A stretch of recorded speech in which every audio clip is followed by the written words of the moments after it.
Here's our next project. We've got a Hitachi T-Rex.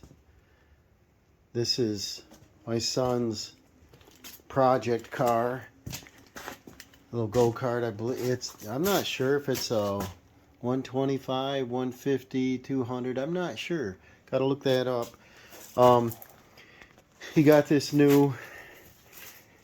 You saw a previous video where he got a little on the wild side, and he got it up on two wheels and almost rolled it. And he lost a little control of it, and he banged into a tree. It didn't do any body damage, but did a little frame damage here. The steering wheel's off center, and if you look at these links here, these used to be 90 degrees. So push this whole A-frame back, and you can see it even on the top one. So it looks like to make this steer better and not wear the tires out, I think I'm going to disassemble and straighten these arms out. I don't know if I have to heat them or get a winch, do something here. And we extended the frame because he's quite tall and his knees were hitting the dash. So we cut it right straight across here, and we added in about 10-12 inches, and now you can reach, both of us could sit in there. And we want to do a little work on it. We want to put some floor mats in there to cover that up, put some little foam bars on here. I might have some, but put some on here to protect your head getting in and out. And the other thing is it come with this little baby battery. Let me show you. Okay, I set both batteries up here, but the battery never held a charge brand new. It wouldn't even start it, and you have to use a battery charger every time. And the battery's mounted in a real weird spot. It goes way down here behind the seat. You can't even get in there with jumper cables, and that's kind of a foolish spot. The battery I had already, and didn't have to purchase it, was one I think out of a scooter or something. Can't quite read it here how many amps it is. 10 amp hour. But anyways, you can see the size difference. And this one holds a charge. They're just about double in size. And I wanted to move it to a location that's easier to service. And what I thought is if we set it right up in here, I took some sheet metal, folded it over, bent the edges, screwed it right to the frame, and we can mount the battery up high. There's nothing in the way. It's a foot from the exhaust. It doesn't block anything. And so I want to hook this up. But of course, the cables won't reach. The positive might reach, but the negative won't. So we got to extend the cable. That's one little project. The fuel gauge works sometimes. The horn works. We added a couple lights. I made it a little brighter. The mirrors, I think they're mounted upside down. I think they're designed to go up, but we're going to do a little tinkering with this. I have an open can of Walmart paint, I think. No, maybe that's Lowe's Project Source Gloss Black. And this piece of metal I had was black on one side, which I put on the outside, and then folded it over, makes it white, so it's not very attractive. So I want to touch that up. So I already had this open can. Just get this all the same color. I want to make this a little more attractive. And it's pretty cold out here. Not a good time to spray paint, but it'll be alright. It shouldn't take too long to dry this. But we'll get this all to blend in with some black. Try not to get on the fender, but if I do, I'll just get a little paint thinner here and wipe it off. I don't have a shield out here. I'll just kind of make the white go away. That looks pretty good. And then I'll work on the battery cable. Let's see what we got here. I put the battery on the charger maintainer. It's a little 2-amp thing, and it only took a few minutes. It was full. This has a fuse on the positive, probably for the light circuit, horn and light. And the connector looks like it'll go right on this battery. So I think what we could do is just add an extension on the negative. If I can find a negative cable here. Where is the negative cable? Right here. It's really short, isn't it? I want to see what gauge wire that is. I might have some. Either save the eyelet or just cut it and extend it here. It's really short. But like I said, if I don't have to mess with a positive, if we bring that up, it looks like it's going to be plenty long. So the positive cable looks like it's pretty small, like 14 or 16 gauge. Too bad it didn't have a label on it. I don't know if it does. Might be dirt. I'll get a flashlight and see if I can find some wire that matches. I took and soldered on connectors to extend the battery cables and hook that up. I made the battery box the size of the frame members that were here, just like this side. So that's why this doesn't fit tight. But that would allow us to put almost a garden battery size battery, a garden tractor battery in here. So now I'm just going to make a hold down. I got to find something that'll go over this, non-conductive, something maybe plastic to go across there. It's about 6 inches. I'll hunt up something. Okay, I got the battery cables on. Got the fitting soldered. I got some styrofoam pushed down in there. Keep the battery still. I got a battery hold down on there. So the battery wiggles this way just a little, but won't go left and right. I'm going to see if I can find a little thicker piece of foam for that side. And then let's see if we got a good battery. You know, it tested out okay, but let's see what it does here. We'll put the choke on. Let's see here. Key on. Choke on. Alright. So that sounds pretty good. Sounds pretty smooth, don't it? I see a missing bolt here in the fender. Must have vibrated loose. Let's see. We'll push that choke in a little bit.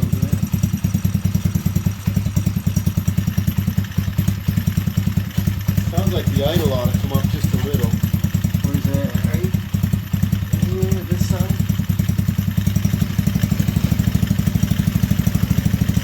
That sounds pretty good. And then I'm going to look it over for some other things before I start on the I'm going to turn the lights on and see if they work. Headlights are on. Taillights on. That's good. Looks like there's a fix on our cable. Forward. Okay, let's see if it starts on its own again. Nice. Now our fuel gauge still says empty. And looks like there's like a couple wire connectors here. I'll check them out. And like I said, probably this one extra wire running off here was for accessories. I'll check that fuse. And let's see. Tires are up. We got to work on the brakes. I want to work on that front end there. I want to get the steering straight. Okay, what I've decided to do is give it a test drive here before I do anything. As you can see, The A-frame down here is what we got to adjust. This side looks really straight. This side looks bent backwards, so it looks like there's a 4-link there. 3-link, 2-link, however you want to call it, but there's 4 different connectors for the control arms, and I want to take them apart and straighten them out.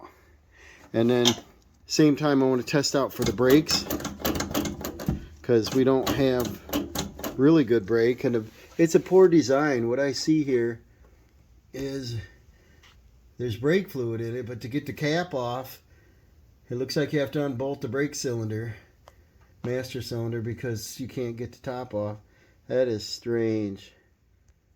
So let's go for a test drive, and I want to see how it pulls, or see how straight the wheel is. So we start that. We got a shifter here, right there, the neutral. The neutral's off, so that must be drive. Let's see, the choke's on. Cold-blooded. And we got a tachometer here that the needle fell in the bottom. See that? I'll tell you, see if I can get that apart and glue it back on. Cold-blooded. Let's see if we can get this out of here and get it on the straightaway.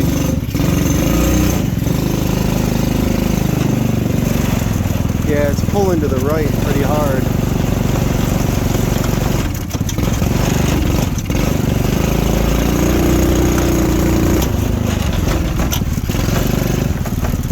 There's something rattling too. I gotta check for something loose here.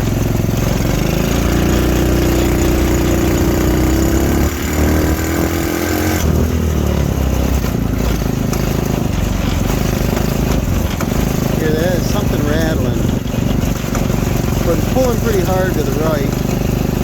That rim looks a little bent too. See if I can get that straightened.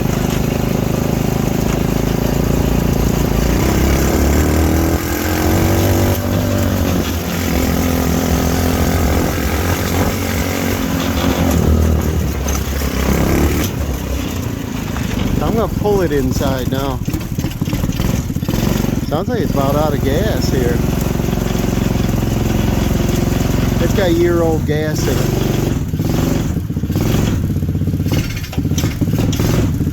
See, the throttle response is not there.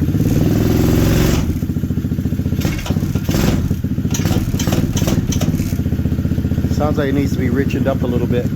So, yeah, let's get this jacked up and take that A-frame apart. I got the front end jacked up on jack stands, and I want to check out this front end. It's a rack and pinion. The brake lines have spring guards on them. They're not rubbing. The rim looks a little bent. Remember, the history on this is my son got a little wild on it, was racing it, got it up on 2 wheels, and I don't know why he did, but he pulled his foot out to catch his balance. He's lucky he didn't break his foot. But he ran into a tree with his tire. Didn't hurt the plastics, but it pushed this back. And you can see it right here in these links. I should put a little square up here to get it. But it's like a 1/4 inch push back. And got a little rust on them welds. They don't look like they're cracked. But I wanted to check for any other damage here. The tie rod end looks good. The disc brake looks good. There's no broken parts.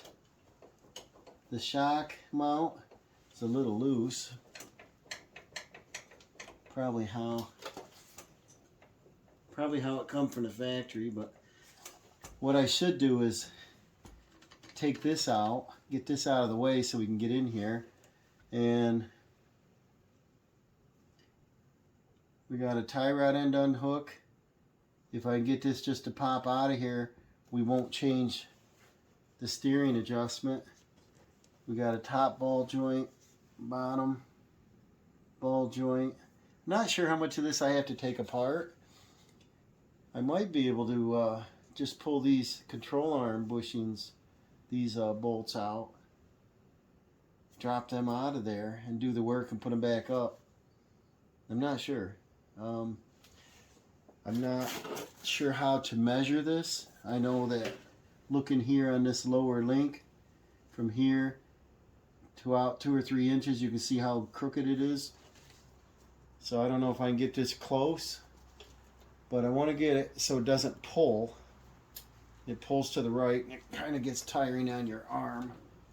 So I don't know how to do this, but I'm just going to start disassembling and see what we got. So I guess I'll start off by taking a tire off, I guess. It's 13 millimeter. I don't know if this little impact thing will work. Let's see how tight they are. Yeah, they're not that tight. There's 3 out of 4. And these are locking lug nuts. And put that aside so I don't lose it. I could get a parts bucket. I'll just put them back on here. See the little disc brake? That's cute. Little gold caliper. With a helper later, get somebody to help me. I will have them step on the brake, and I want to see if all 4 brakes are working. The pedal just doesn't feel right on it, so I want to be able to skid with it. So this looks good. Doesn't look like it hit hard enough to warp the rotor or hurt any bearing or anything. Caliper moves easy left and right. That hooks to the control arm here with a zip tie. So that can come off if I have to. These look like they are they 13 millimeter? Yeah. So the nut looks like a 15. I'm going to try, let's see. This can move up and down without the shock. So maybe I should take the shock off first. And that looks like the same thing, 13, 15, right? That would be nice if everything's the same. So let's see if it's a 15. Looks it.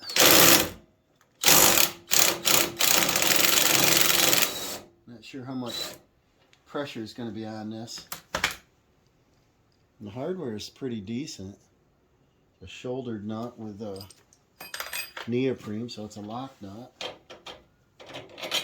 Oh, look at that. So that's easy. I'll set these, maybe I'll just set them right up here on the floorboard. I think, I don't know if I can reach it. Yeah. I think I'll take it right out of the way.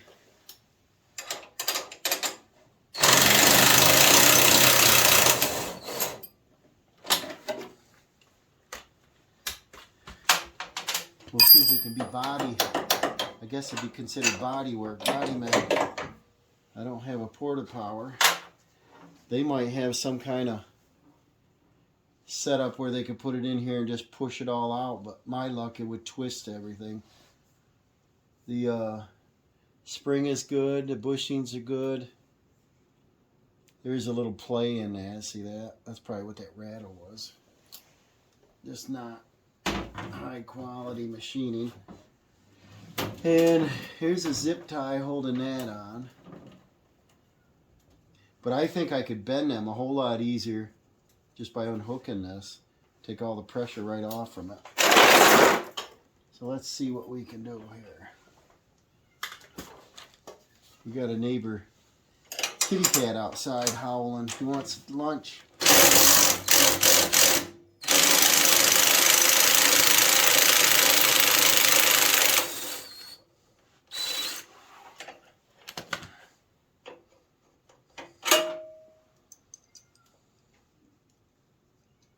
And then these bolts probably are different. then yeah, these different lengths, so won't be able to mix them up. Hear the kitty? I don't want to feed all the neighbor kitties. I don't want a pile of kitties here. We got enough.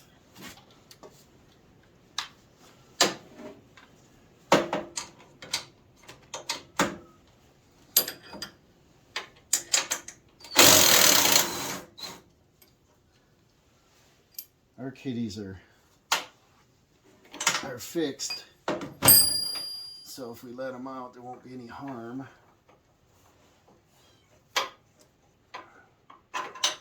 Look at that, come right out. So there's a lower control arm, loose already. Take that out. What do we got? So these don't look bent. I think because they're clamped in there, it all just went as a unit. This looks like the weak link right here. That's pretty thin. That's like 1/8 inch. So I think I should take both sets right out and just put a square on there, get some kind of measurement. I'll do it like that. And if I leave them hooked up, it's a mess I gotta work on. I'll leave them hooked up to the ball joints.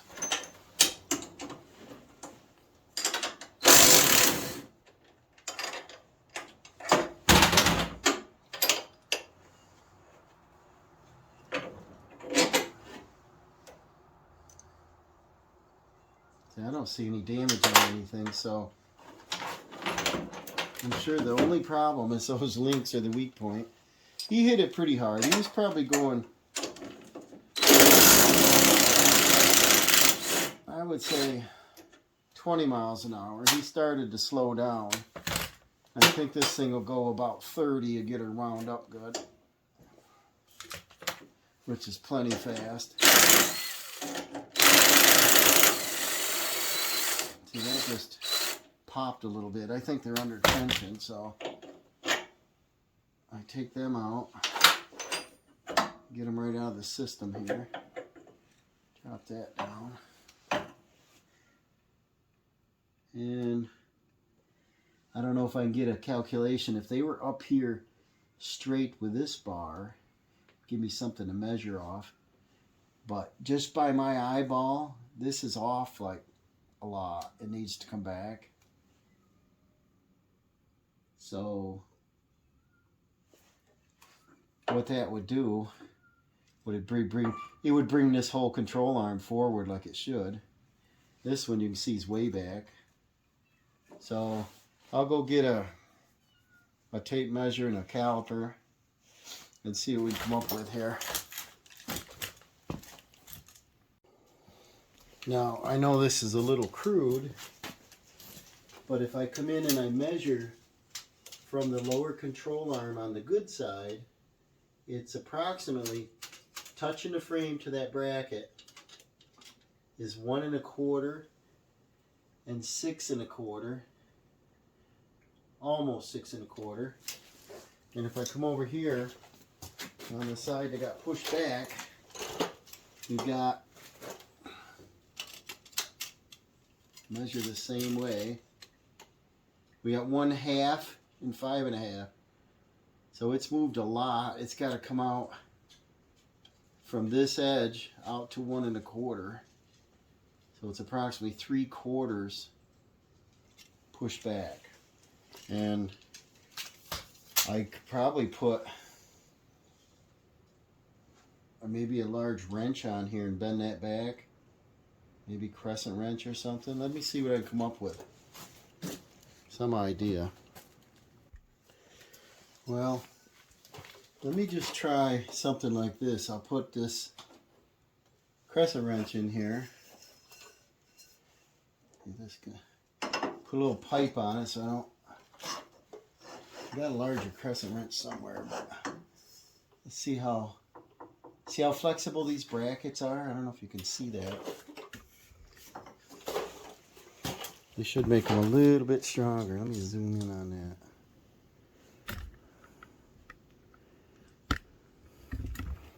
Yeah, the rack is in the way a little bit, but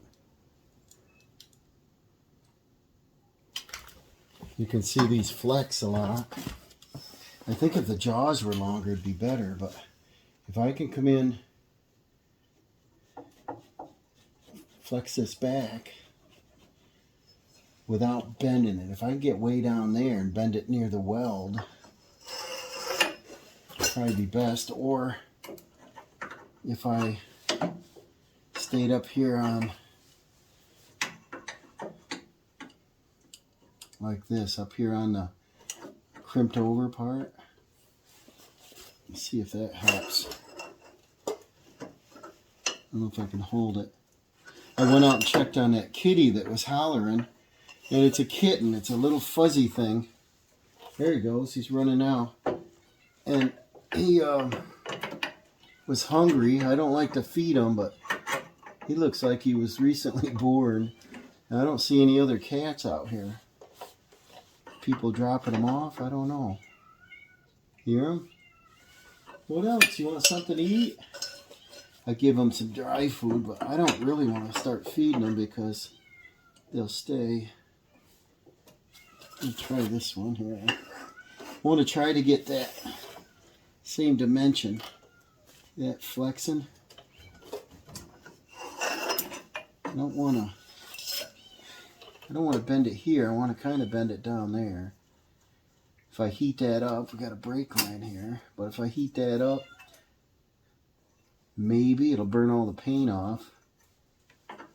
I don't know if this is paint or powder coat.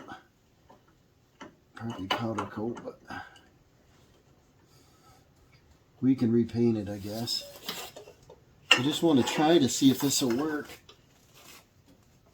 or if it would make better sense to put it all back together and link this to something solid like a tree.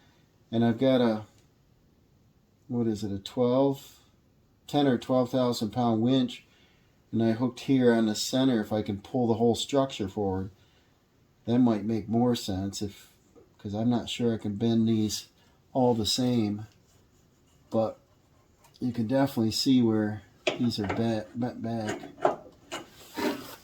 I got a hammer here, if I can swing it.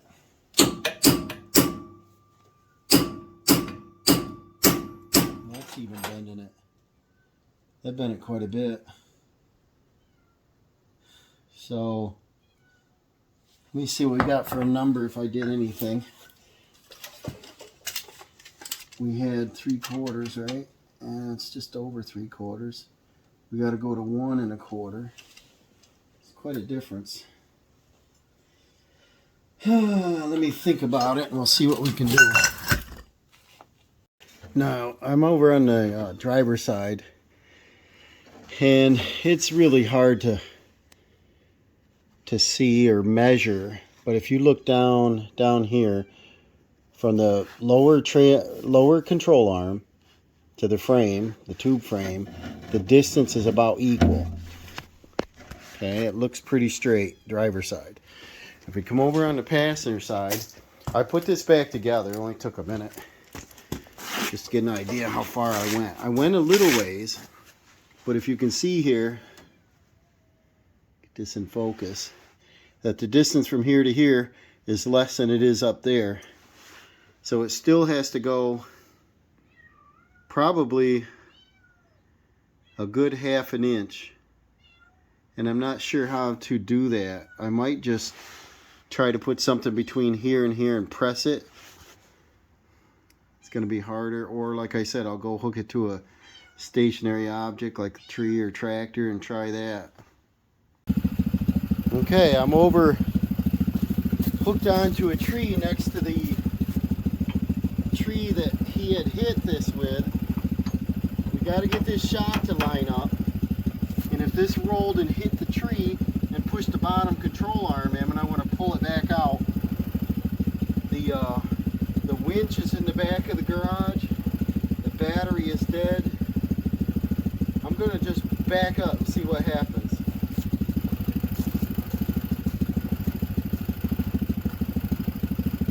Hopefully not break too much.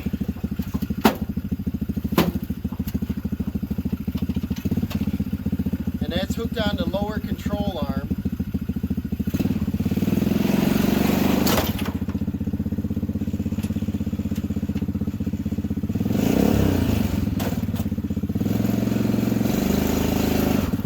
I'll do that a couple of times. Don't break my neck here.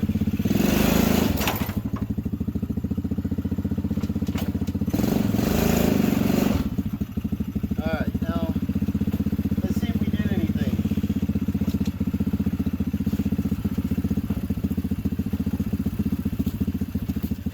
Now I'll bring the camera up.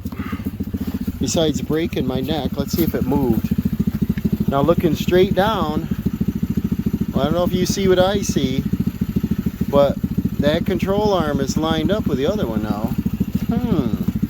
Let's see how that shock will line up. If I get down in here, the shock was off a mile. Look at it now. I can move the shock beyond. I think we almost have it here. Now if I look down in through here and get a good view, the distance between the frame, oh, it's huge now. And it looks even from there to there. I think that's all it took. I don't know if you can see that well. But these A-frames line up, and they didn't before. So I think I'll unhook this cable. And I'll run this out for a little drive and see if it drives straighter. Let's see what we got here.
The shock hooked up, so that's a banging noise. The steering wheel feels straight and it's not yanking it to the right now. I think I'm going to go in, put this bolt in, put that shock in, and this part might be a fix. And I'll let the boy drive it tonight and see what he thinks. I want to put that lower shock bolt in. I don't know if we can do measurements now to see if it's straight or not. But like I said, looking straight down, they line up now like that side does. So just a little tweaking. And this shock's under compression, so I'll have to jack this up. Let the weight drop down. Set it up on a jack stand here. How do I want to do that? Let's see. We always have too much in the way. I always wanted a big shop with a lift. Lots of place to put things. But we don't have it. Now if I set this right up on the jack, it's not too awful heavy.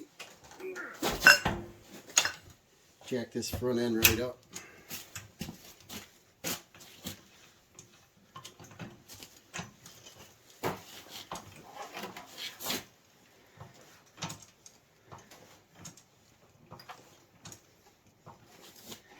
And then we get that weight up there. Get the wheel down. Looks like we even got to go higher. And it definitely will ride better with a shock on it. But that handled pretty nice compared to what it did. It was just really pulling. Make your arm sore.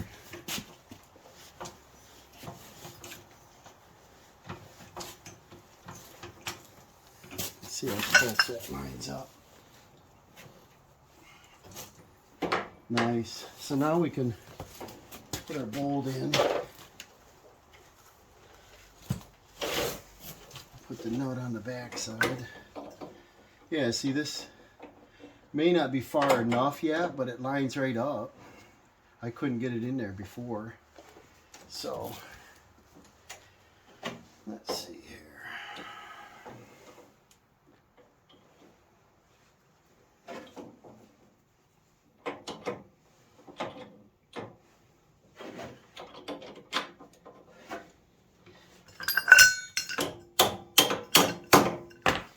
And we'll put our 15mm nut on the back, our 13 head bolt, tighten our shock back up, and then that'll put our front end back together.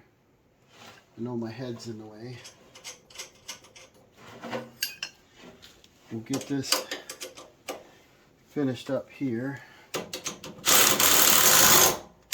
There. Now, we can move on to the next step. Boy, that looks a lot straighter. Holy, that's pretty straight. It may not be perfect, but now I know that if we did use a come along or something, we could pull that forward more. But the steering wheel was straight and it didn't pull. Now the next thing I want to do is look at that master cylinder, and that's kind of a dumb design, like a lot of these things. What they did is, I don't know if you can't see it from there, but they got a frame rail right over top of the master cylinder. Let me get a better view on that. I decided to take this whole front end off, then I can see right down on top of the master cylinder. So these are Phillips on the outside, and we got to be coordinated. Got a 10mm nut on the inside. And the reason we chose this go-kart was, of course, it looks really sleek, sharp, sporty, and it said that adults could fit in it. And we actually called when we ordered and said, sure, no problem, adults can fit. Well, when it came, we sat in it and it didn't. It was very uncomfortable to try to reach it. Everything. Knees up in your chin, or your chin, and very uncomfortable. So that's why we extended the frame on it. And you can't return these. So they're wholesale, not a retail store. And so it's quite a project. So you're kind of going with what their word is, and I don't know how people's words are. But my son was, this was it 2 or 3 years ago. My son was a lot smaller then, and he's grown tall now. So by extending the frame, any adult can fit in there, and the seat still slides forward. And so we should be okay on that. We just gotta figure out a couple of the quirks on this. And as you saw, it's got a lot of pep. The LED lights work. They're not super bright, but they work. We were getting there. Looks like 2 more up top here. And then we can see what we're doing. I don't know if I can get up there. I'm going to take this whole thing off. I won't bore you with that. I'll come back on when I get this removed. Alright, I got 1, 2, 3, 4, 5 bolts out. And I cut the wire, not harness, but the wire hold down clips so I can extend them out. And now we got this out of the way. Now you can see, I don't know if you can or not, see this master cylinder makes no sense. It's located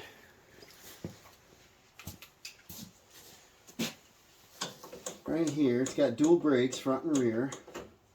It's got a reservoir cap that you can unscrew, but you can't remove it. Is that a great design? And what I want to do is somehow possibly cut that. I don't know how we do that. The brake system's on a... We're not going to be able to move the location easily. I hate to cut frame rails, but what they should have done is made it come across on an angle here somehow, or made a loop up over, maybe. That's probably what should happen. Otherwise, the way to fill this master up is to loosen this to give us another about 1/2 inch. That's foolish. I can't believe they sell objects like this. Good products. Hear that kitten? He's got to get out of here. Yeah, you got to get out. Yeah, go find your mom. And, well, let me go figure this out, do some measure, and see what has to happen. We might end up just loosen up those bolts, pulling the master out a little bit just to get the cap off. The bolts that go in the master, the head is 10 millimeter and the nut is 13. They come off pretty easy. We've got a brake light switch here, and this comes right off. And what I noticed right away is the brakes are adjustable. The one on the left, as you're seeing, which would be on the right, the pin is shorter inside the master cylinder, so they're applying less rear brake, more front brake. And the problem that we have is we don't have a good pedal, and we bled it, and we just, you know, I couldn't get the cap off here to get more fluid in. I hope I didn't get air in it again. If so, I should take it off and bench bleed it. But I can adjust the brake and give it a little bit more rear brake, might bring the pedal up. So let's see what we got for fluid here. If I hold it like that, it won't spill. And this is .4. I have some. Let's see what we got in there. And of course I dropped a cup, but it stayed on the mat. And here we are. We are empty, so that's why we have no brake. So very little brake, so I can fill it up, and maybe I don't have to bench bleed it because this would be a little tough. There's 2 separate hoses that go to the front, and they would be on the right side, one in the front, one on the bottom, and then the rear is this one over here. And so I don't know how to bench bleed this style. So I think what I'll do, are you out here watching? You helping? Is that a little kitty? Little hairball. So I'm going to put in some .4, fill it right up, and then bolt it back up and see if we get a difference. Now, I just opened this .4 I've had. I want to fill that master up. I'm going to fill it all the way up because we're going to bleed it. Maybe I won't end up cutting the frame at all because once you get the brakes working on this, they probably work forever. But what I didn't tell you is we had to add a brake line because we extended the frame. And so there's a section in there that was replaced. And just as soon as you open the system, we got air in it. And then possibly when we tried to bleed it, it all leaked out, you know, prior to getting our line on. Well, this is full. And what I'll do is, I didn't do it right. I gotta put a gasket in there that fell out. And like I said, this is .4. It says right on the top, there's our rubber insert. So this will probably spill right now because that insert. Maybe not. I'm going to tighten this up. Put this back on. Should be pretty quick. And you know what I could do is I could adjust the throw on that right now. There's no hex on there. So it looks like I just loosen that nut up and turn the bolt. And what size is it? 13? No, it's probably this 15. Top on your brake fluid. Don't get any moisture in it. I don't know what the shelf life is on brake fluid, but probably not too long. I want to extend this rear brake and make them a little more even. I'll break this free. I probably should get a measurement or count the turns or both. Get some more light in there. And I know you can't see it at all. I can't see it either, but we needed this off to reach it. So let me measure the throw on that. One of the pins, you might be able to see that now, but one of the pins is farther forward, which is the front, to give you more brake force in the front than the rear, which is like a regular car.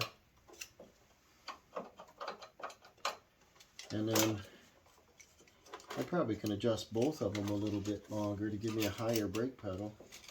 Let's see if I can get down in there somehow. It looks like it's a 1/4 inch difference. So if I loosen this nut up and I line them up about even, in the wintertime he would notice it more if the brake's locked up. Be skinning it around, you know. We had a go-kart that was rear brake only, and you could spin it right around. So yeah, just by spinning this, I can come all the way out and bring this even, like that. And I don't want that, so I'll go back in a little bit, make it a hair shorter. I think there's about 60% of your brake on the average vehicles in the front, 40 in the back. I'll lock that down. Or, let's see here.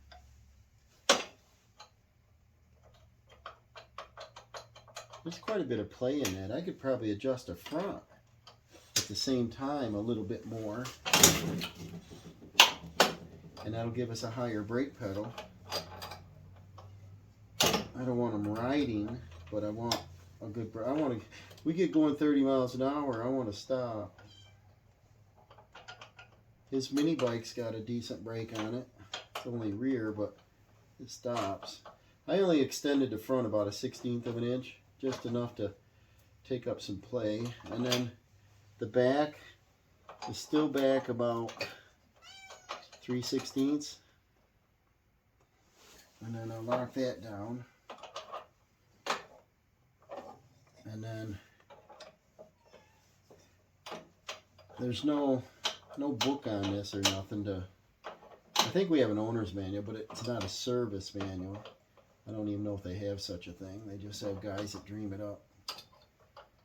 But If we can get us a better brake, that's all I want. I don't want my son out there flying like crazy and not being able to stop. And I think when he got a little wild, if he had applied the brake here, instead of putting his foot out to like his foot's really going to help him, he probably wouldn't have hit that tree. But he didn't get hurt. And now I tell him he's got to wear a helmet, and that makes him mad. Now, let's line this up and put it back in there.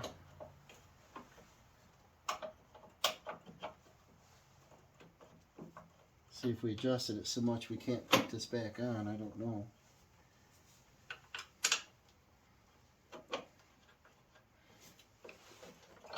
It's possible. Alright, that's in. Put the nut on. Yeah, I'm not sure why everything's got to be so hard to work on. I'm sure they could design things a little bit easier. I should have been an engineer. I like common sense approach. Let's see, where'd the other bolt go? Fell out? Somewhere.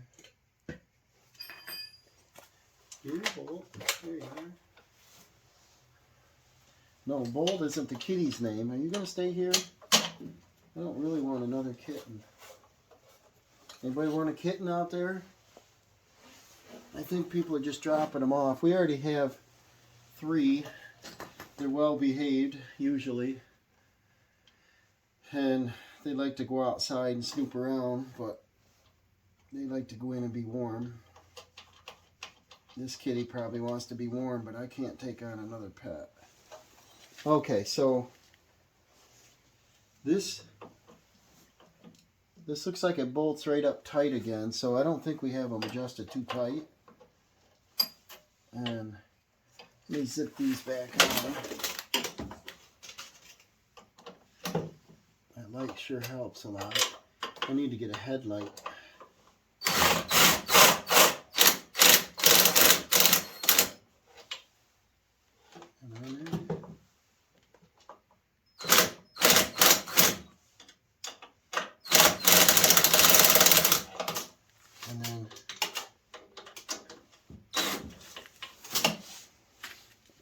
Then I got light everywhere I look.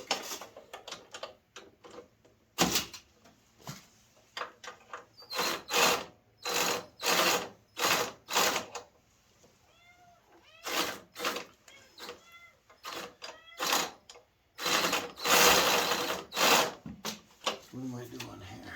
Got the wrong size wrench on it? Certainly do.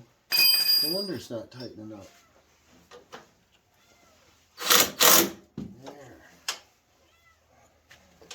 Do this side again. Okay, now our brake fluid you can see is full. Top is tight. And we could have run this brake line underneath, but I didn't want it snagging on anything.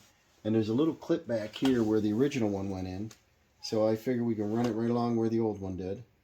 And come here, kitty. You can't stay in here. I'm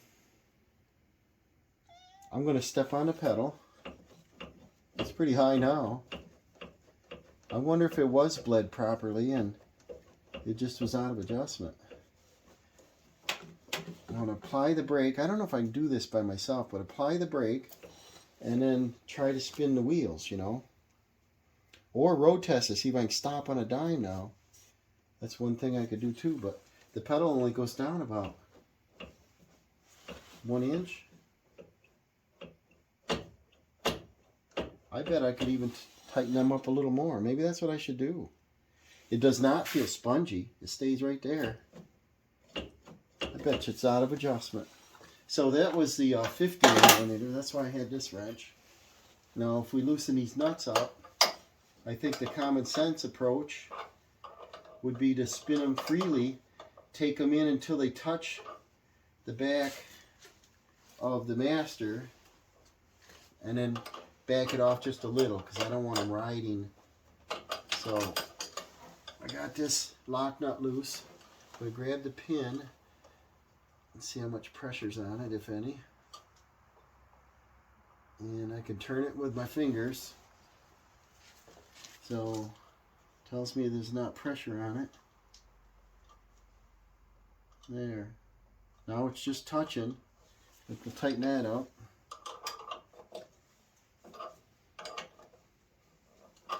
Loosen up the rear brake. That's the one I had the big question with. So loosen that up and then see how loose this is. That's quite loose. If I can spin that to get rid of the play.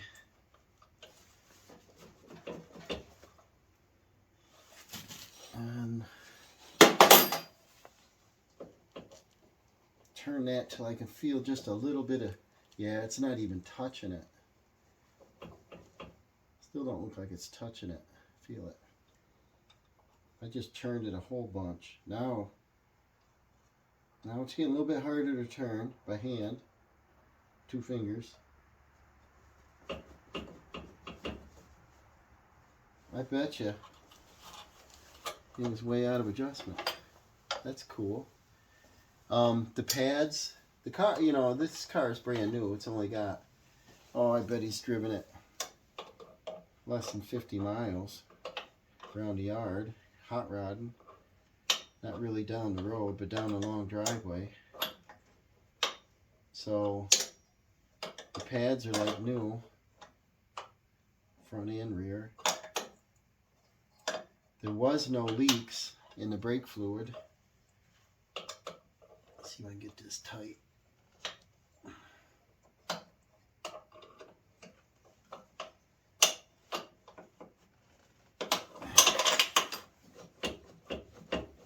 Now see, we have from here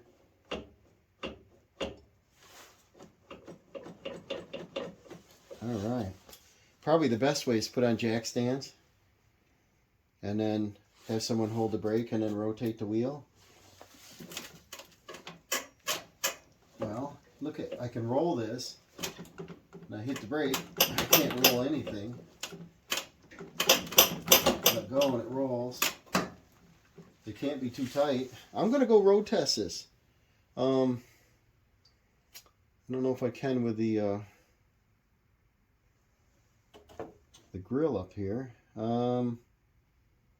Is there anything else we need to do here? I'll have to redo these wire clips to hold the wires from jiggling. The horn works. There is a wire right here that went to an accessory, like an additional light. I think he needs a light bar on here because he likes to cruise after dark. And these headlamps, they look cool, but they're not very bright. I think we're done up into here. I think on this brake line, just needs to be put in this clip like that. That takes care of that. And then I'll put a couple zip ties on this once it's in. We'll put this grill back on, this hood, and then I want to go for a road test to see what we got for brakes, because I don't want to be Evel Knievel with no brakes. This goes right there. Okay. So you don't need to see this. I'll bolt this up.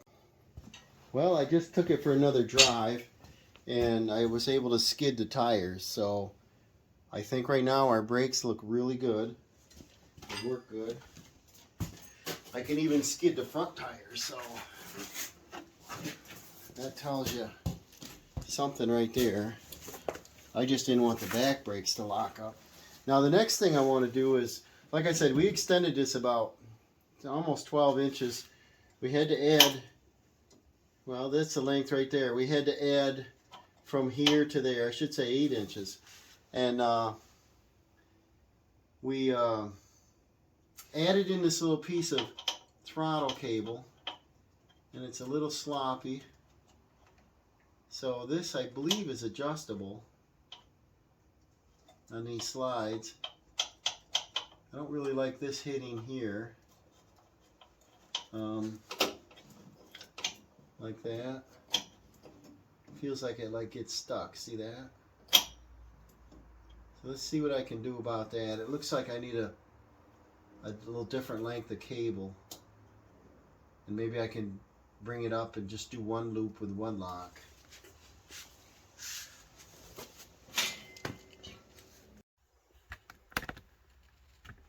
I removed the seat on this. Remember, we extended the length of the car here so a tall adult can fit in it.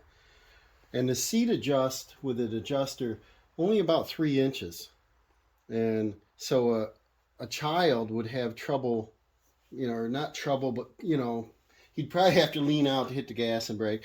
I want to be able to move the seat forward and make a second position to set this in. These have studs on them, and this is 1 inch square tube. Looks pretty thin wall. And I thought if I put a rail maybe at 4 or 5 inches here and here, drilled holes in them, welded them on, we'd have 2 adjustments that we could set the seat.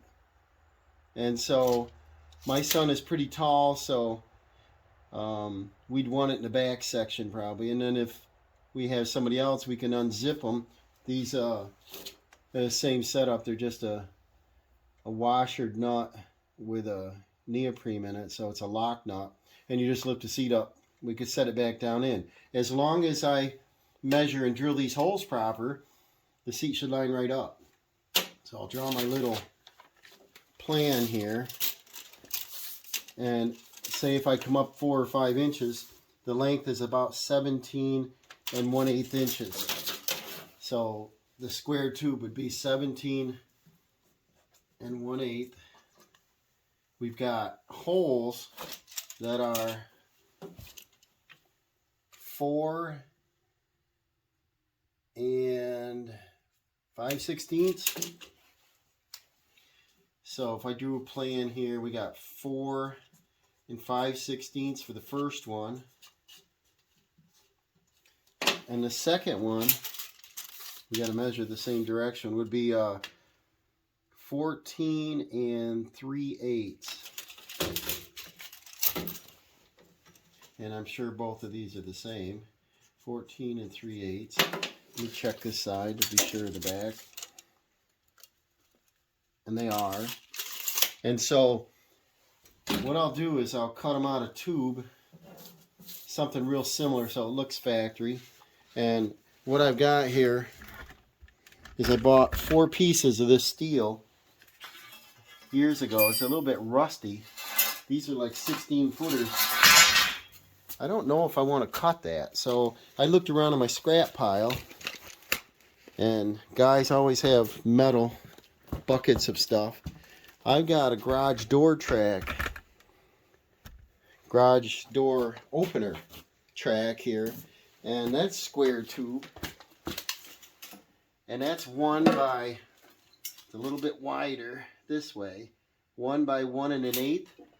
So if I laid that flat in there and it's already painted, I only have to touch up the ends.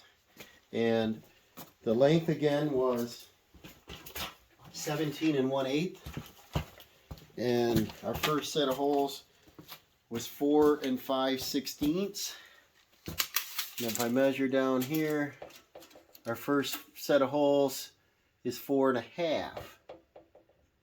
And so if I cut this a little long and cut that end, I've got 1 set of holes already drilled all the way through. That would save a step. Not exactly centered, but that'd probably be all right. So say I did my dimension the opposite way, and I come over to the car and I measure backwards. We've got 12 and 7/8. So if I measured from that hole 12 and 7/8, that should be our cut line. And I'll put it on a solid number, 12 and 7/8. So I'll put it on a number 2. That'll be 14 and 7/8. And then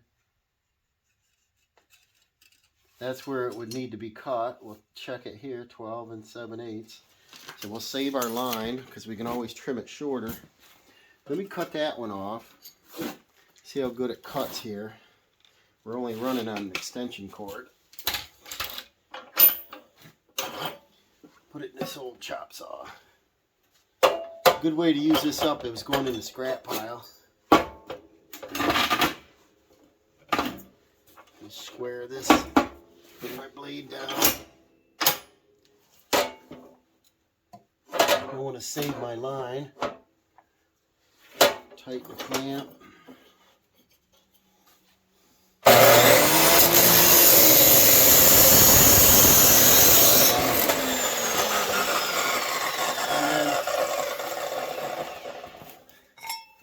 This is probably thicker wall than what's on there, so this is probably good stuff to use. And we had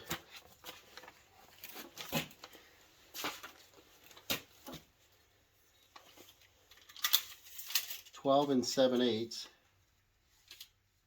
and see, we got 12 and 7/8, so that lines up. And then our total length was 17 and 1/8, so I can probably nip off this end right now. And we can trim to fit with a grinder. It's got a weld on to square round tube, so it's going to be a little bit odd. And we'll probably just MIG weld them in there, 17 and 8. So we're going to cut off just about a 1/4 inch. And that'll be piece number 1. And then I'll match up the second one. See if we got another one with a drilled hole here.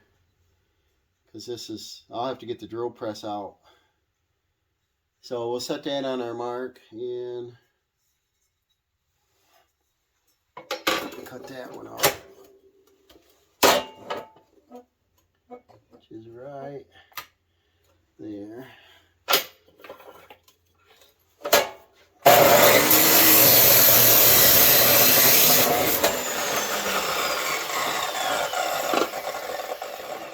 And we want a 17 and 1/8. And we got 17 and 1/8. And we got our hole at 4 and 5/16 for the end. And we've got 4 and 5, almost 5/16. So by the time I put a bead of weld on that, that should fit down in there pretty nice. I might have to grind it just a little to get it to fit around the round tube. So let's see if we can find another one with a hole drilled in it. I just put it way back.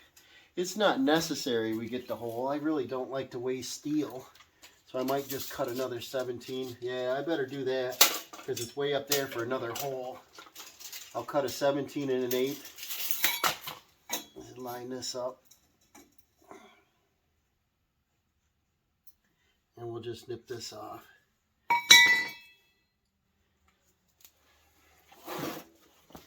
And then we'll get a drill press and we'll drill them holes. They're metric bolts, but I'll probably do 5/16 holes. Give me just enough play so that the bolts fit in easily.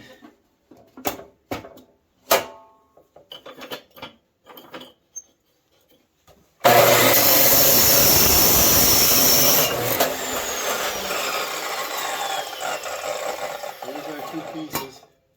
Exactly the same length. I don't care if that has a hollow knockout. This is 1/8 inch. A lot heavier than what's on there. I'm going to grind these off, get rid of the sharp burrs, see how it fits in there. I'll get the drill press out. It'll be a lot easier than hand drilling. Much straighter, doing a 90-degree. Okay, well, I didn't even grind them. They fit right in nicely. And if I want this to line up right here, I just have to measure the distance I want it over and mark it. If I did say 4 inches, there's a little tab here, I'll move this over. But if we went about 4 inches, I'll mark the location.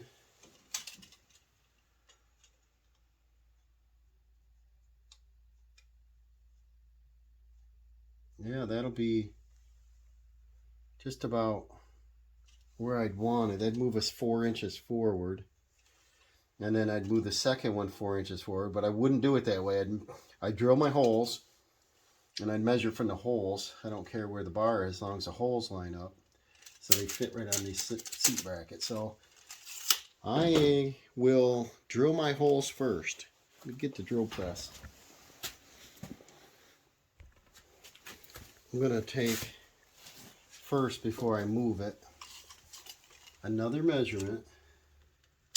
So it's about a heavy 4 1/4, 4 5/16. I can mount this way, or I can turn it this way. I think I'll keep it the way I had it. And that'll be our first hole. And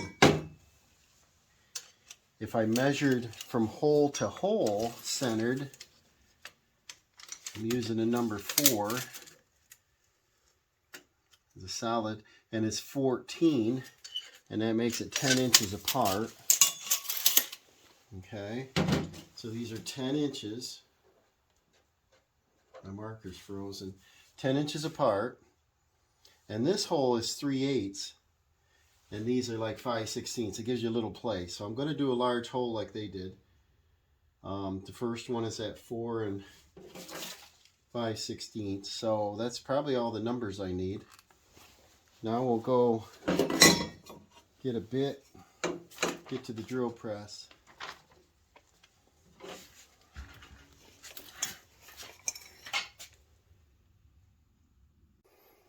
Okay, well, it's a little cramped back here, but what I'm going to do, I put a bit in here.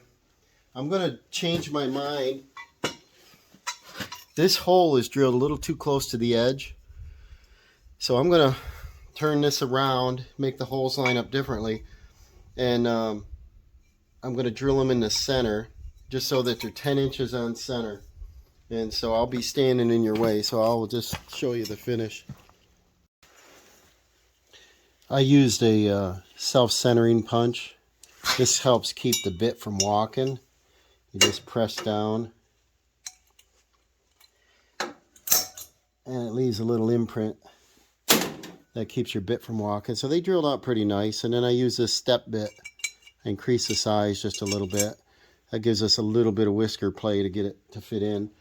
Now I'm just going to measure and move these as far forward as I dare.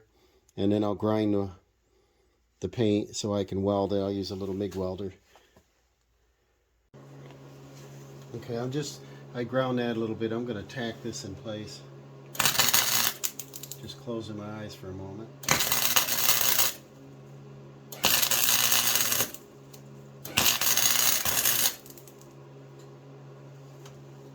And then I'm going to get this straight. This is 3 5/8. This is 3 3/4. We'll move this over a little bit. I ground both ends here. 3 5/8. 3 5/8.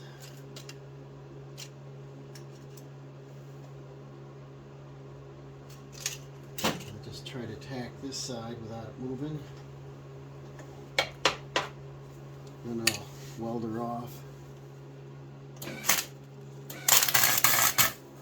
Just close my eyes.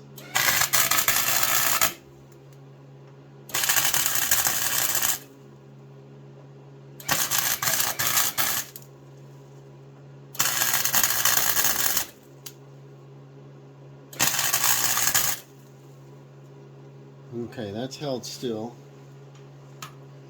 Open my eyes now. We got 3 5/8, 3 5/8, and what I can do is just weld the ends off on that. I don't know how well you can see that. Close your eyes, it'll be bright. I got the setting on, this is just a cheap Chicago. Let's see, yeah, this is a Harbor Freight, and with a coupon I think I paid 89 bucks for it. I put in shielded wire so we don't need the gas, and it does alright for small stuff like this. Let's see here.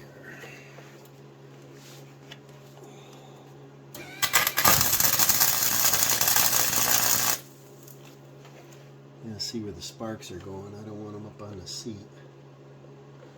Maybe I'll put a shield in there. I'll get a shield because I don't want a little burn hole on the seat.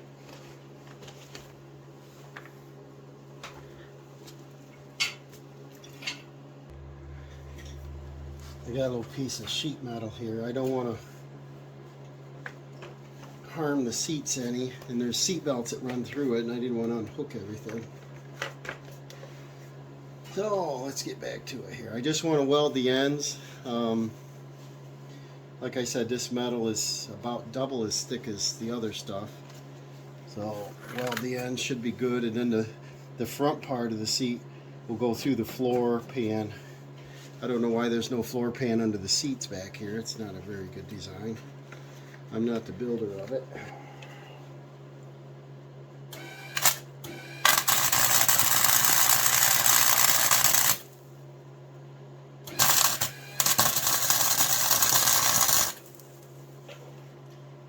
Wish I could see better, right?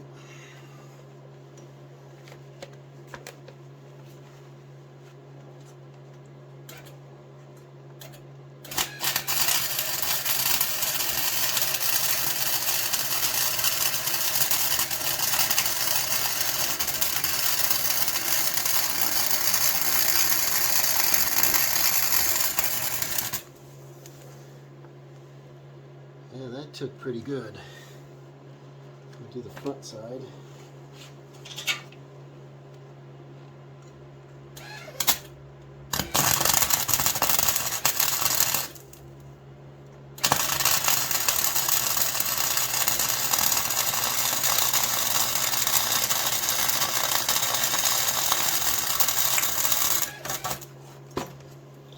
Let's see what we got here.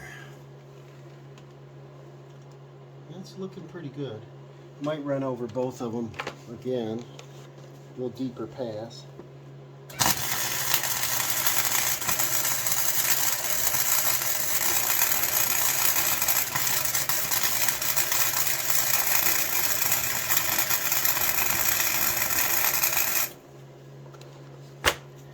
That looks pretty nice. And then I'll do this front one more time.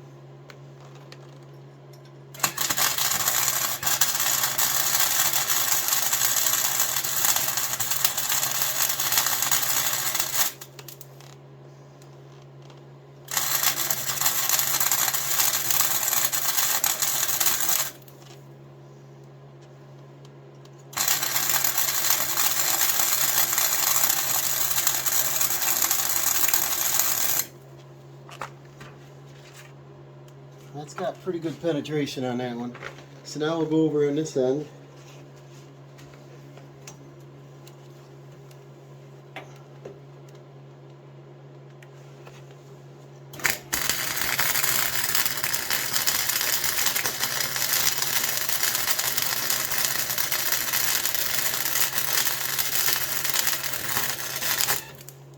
Let's see what we got here.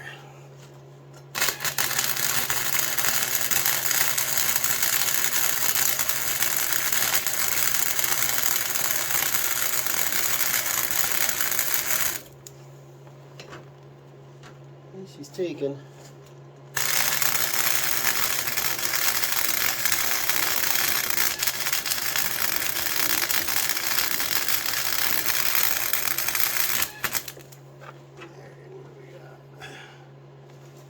Do this front edge.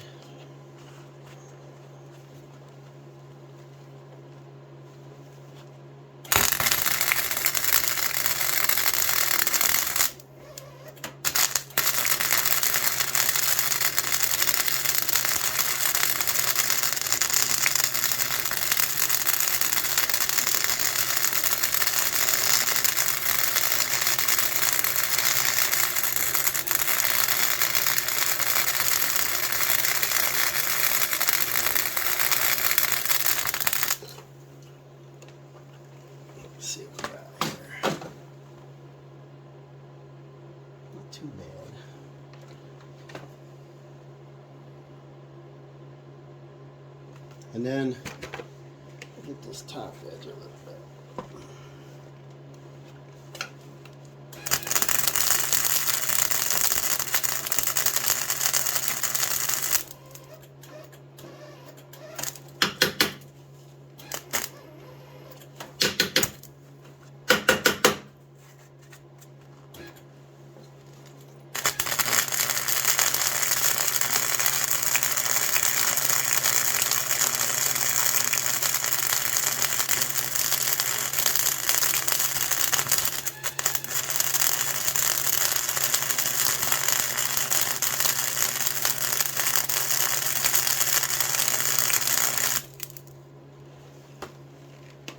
Okay, let's see what we got here.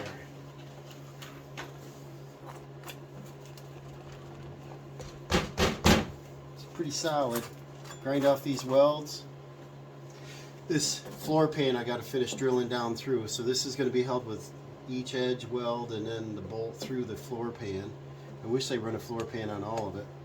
And now I measure from this hole to this hole, and then that's where I space this next bracket.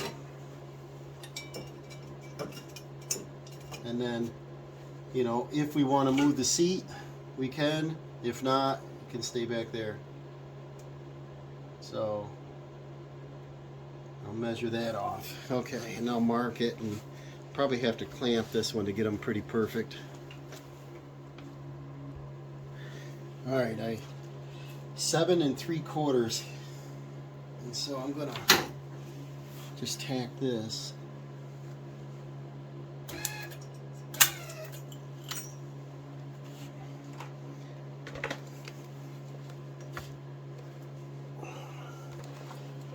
Check that one more time. Having helmet trouble here. Tighten these clips up.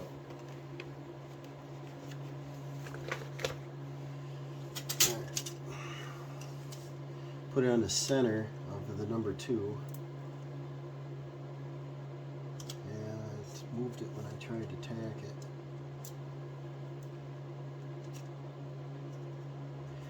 There's my mark. I'll mark it with a marker again. Right there.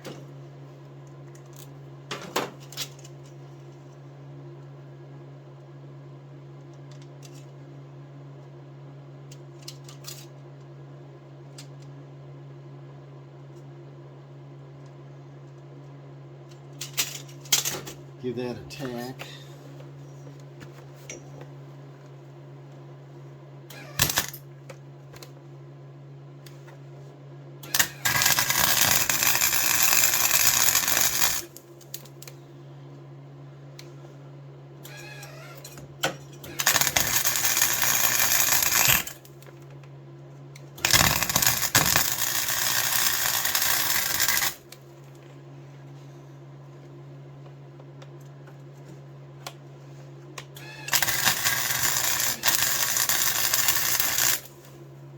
Okay, now one more measure. Looks good. And we want to measure down here. That looks good. Tack that.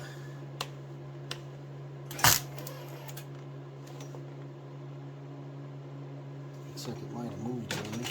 Can I see it move? There's nothing to really clamp to. It's out here. Nowhere land right now. It didn't move. Alright.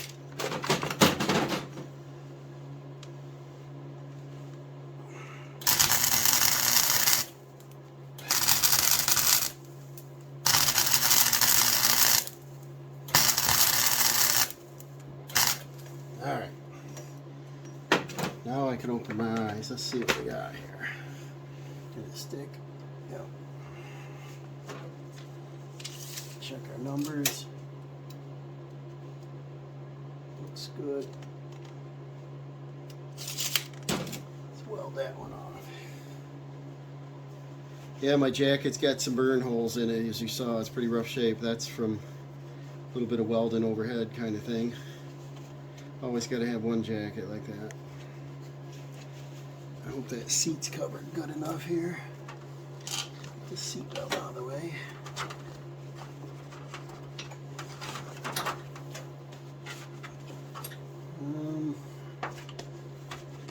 Might wanna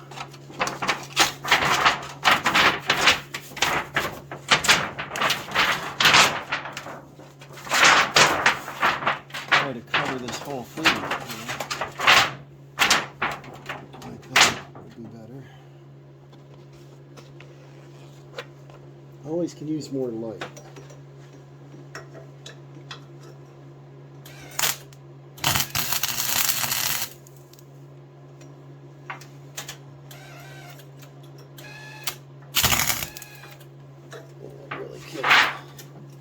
Really can't see here. Get additional light. Well, what I don't want to do is harm this throttle cable, and there's a brake line on that side, the seats and the seat belt, so that's why I want to put a shield in here. Let's see if I can kind of hold this. See any better here.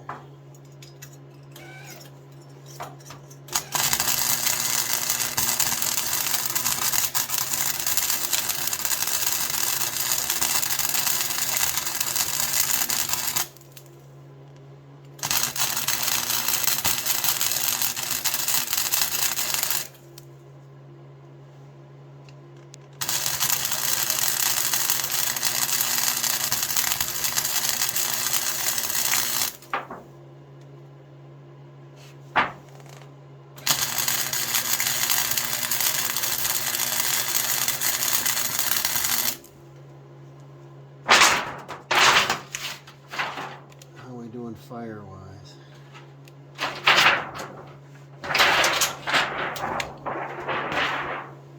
We're doing all right, I guess. That's not too bad of a looking weld. I've seen better. I want to see if I can weld up the sides a little bit. This one's supported by a subframe under here.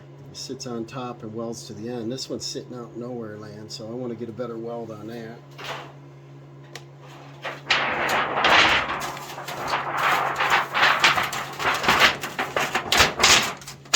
I need one of those fire shields.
See how we did there. Looks like we got no damage on the seats or anything. That's good. Weld. Yeah. Grind that off will look better. Definitely on there. Hard spot to get at. Check my dimension again.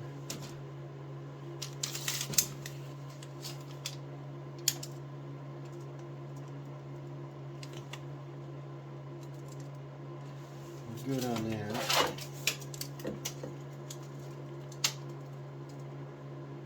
good on that. So let's weld this end in. Throw this shield up there. Heck of it. We got no... Let's see if you can see here. We got no wires on this side. I'm going to weld this up.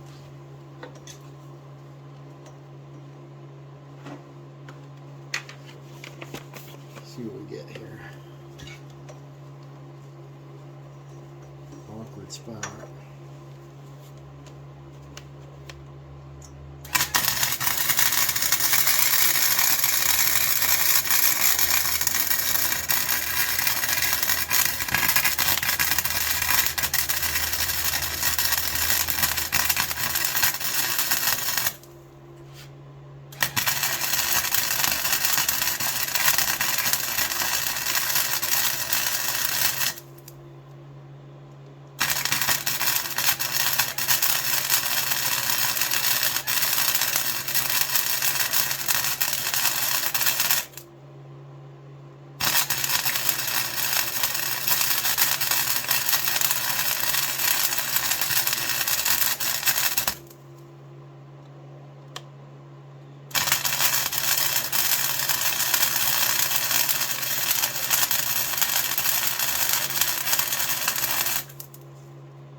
Little clips burning there. Well, that's the best looking weld yet. Well, you can see it. It's nice and smooth. A little crowded in here. So it looks like maybe I'll put a little bit on the subframe here. I can reach that.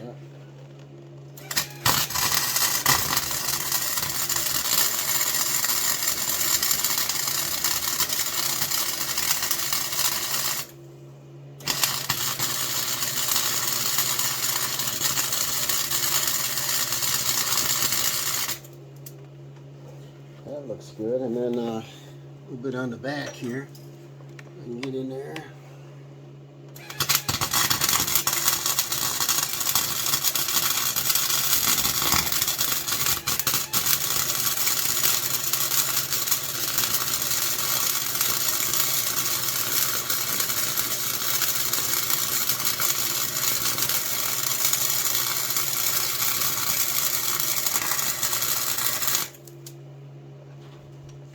Nice. Okay, I think we've got our welding done. Then I'm just gonna drill these two holes down through. Then we'll test the seat out.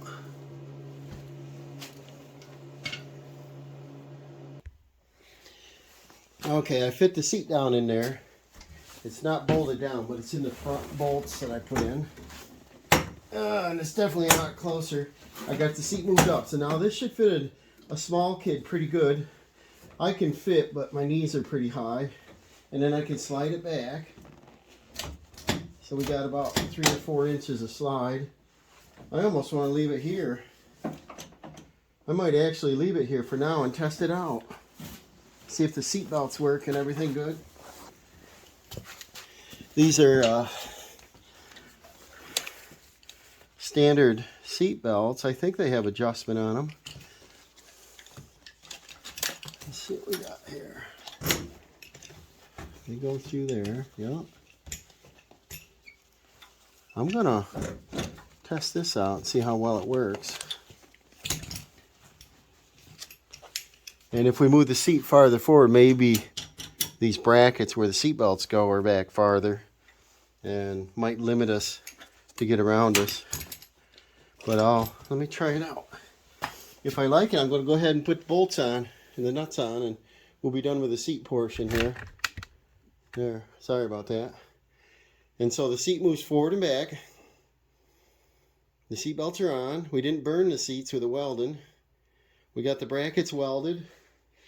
They look pretty safe. And then this one on the front goes through the floor pan, which is thick sheet metal.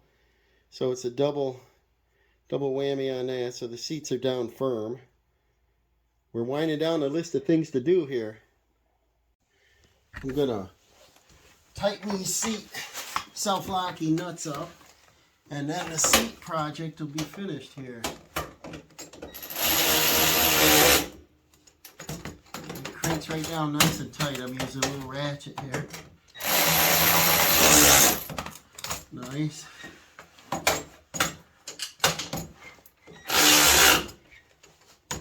And one more. This around.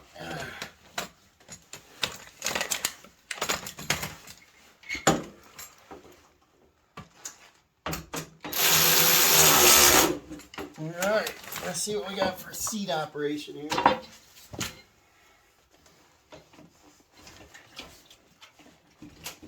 It should slide forward and backwards. Let's see here. We might have to sit inside of it.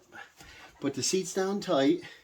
We moved it about that, what was that number? We moved it about 5 inches total, I think. I don't know if I did tell you, but I did measure, I think about 5 inches.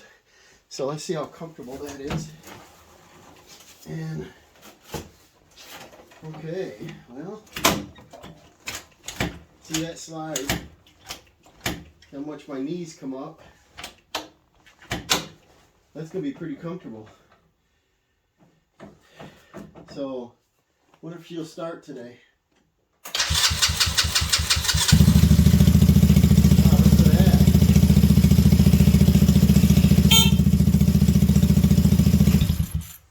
So, the brake pedal feels really good too. And if you remember from yesterday, we had that kitten show up, that hairball thing. Well, somebody came by and claimed the cat, so the cat is off to the home. So he's not going to be freezing this winter. So, alright guys, let me check the rest of this over. We might do a service on the engine, change the oil. There's no filter on these.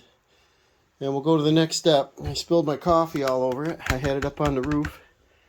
Spilled it all over. Whoops. Alright, I've had this running for about 10 minutes, warming it up. I want to change the oil in it.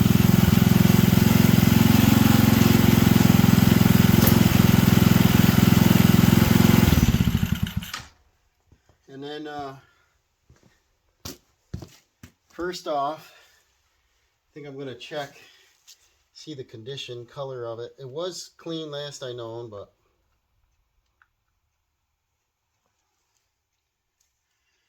that's not bad. See, that's not dirty.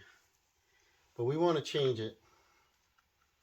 The boy's going to be hot rodding on it again this season. He wants to. This thing does great donuts out here on the drive in the snow. We got to drain this out. It's a 17 millimeter. And it's not a super convenient location. I wish it was on the back side. With this guard and the axle here, or not the axle, but the bottom frame, the jug is a little hard to fit under there. But let's see what I can do here without dropping a drain plug. It probably the same thing as his mini bike. I should measure the ounces and write right on the engine how many ounces so we don't over or under fill it. They probably recommend, right here's an engine oil. They probably recommend 30 weight. But because we run it in the winter time, hey, I hit the bucket. So we'll let that drain out. There's no magnet on this, but like it's pretty clean. This doesn't have a lot of hours on it. And I think we've changed it. I think it came with break-in oil and we changed it once. So now this will be the second time. Let me read what this tag says on it. They should have put it on the back side here. I'm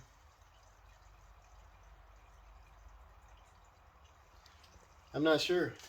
I'll have to get a flashlight on it.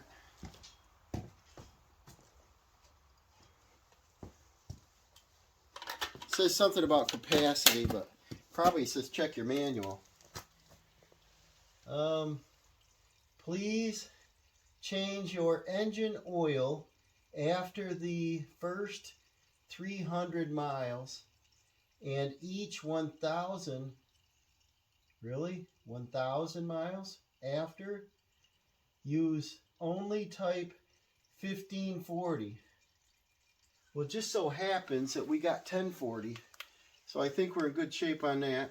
As far as capacity, it doesn't say how much. Yes, it does. But I think it's in liters here. Let's see what it says.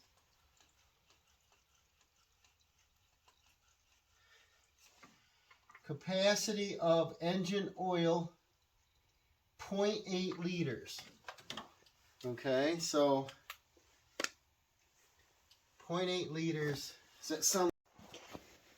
All right, I happen to have 1540 oil, so it's the correct oil, and I want to clean off the drain plug.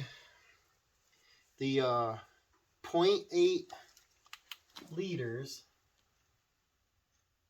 yeah, 0.8 liters equals to 800 milliliters. 800 milliliters, and then it equals 27 ounces. So I want to write both them numbers down, and I'll probably put them right on here with some marker paint. I'll put this oil plug back in. It's done dripping. And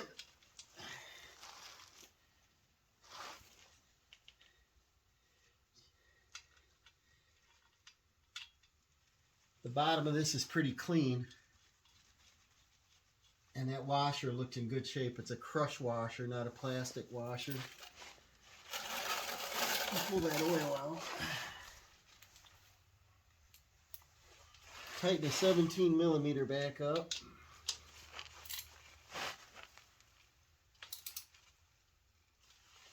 And a quart of motor oil, you know, is 32 ounces. So it is just about a 3/4 of a quart. That's what I thought. It's about the same for the mini bike engine. And I already had some oil from the mini bike in here.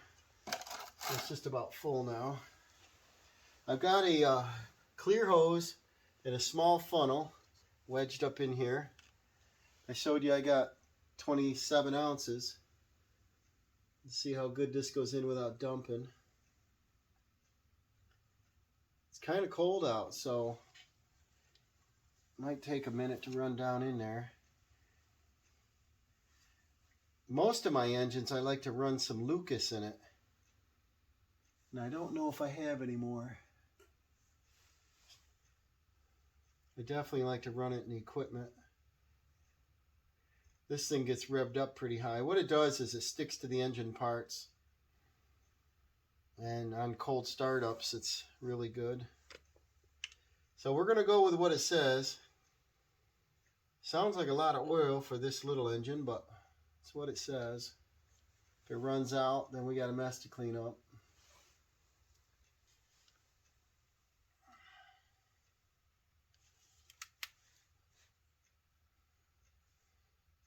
Well, it's not spilling. And then tire pressures, I think we already checked. Okay, I'm letting the last oil drip in there, and I oiled up this chain. It's dripping all over the floor here, but I want to get that lubed up. I want to check to see if our 27 ounces or 800 milliliters is actually full. It's not running out. That's a good sign. And then I want to clean off our dipstick. Check it out. It's got an O-ring on it. And our high mark is up here on the X's. Let's see what we got. Most of these you just push it in. You don't turn.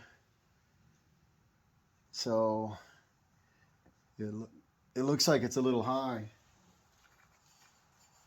I'm going to go with what it says. Maybe when I start it up a little more, it'll run through the engine somewhere, but there's no oil filter on this. So let me see, I'll mark it right here. Wipe this off good. I'll get a paint crayon and I'll write that on there. Clean up this mess. And then that's pretty much it, guys. We serviced it. The air filter's new. It's got a new gas filter on it. I already had that I put on last year. Okay, I got it serviced. I don't know, the camera shut off, but see how much we lost there. We've got it serviced. I lubed the chain up. It's got a new air filter. The carb we replaced. You gotta remember the reason why I kept freezing up. Something was wrong with it, and it was real cheap, so I just ordered another carburetor. I'm gonna take it out and give it a test run, check out my new seat, see if I like it, move forward. It looks like we got to tighten up the mirrors. They look like they shake a little bit. And let's get a final finish up this video. Okay guys, it rides better, it runs better, it's serviced. We did some repairs on it. I think she's ready to ride. So let's go along for a little road test here. Be a little hard to drive it with the camera, but let's check this out.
Probably should have tested out the brakes. Let's try them quick. Hey, they work now.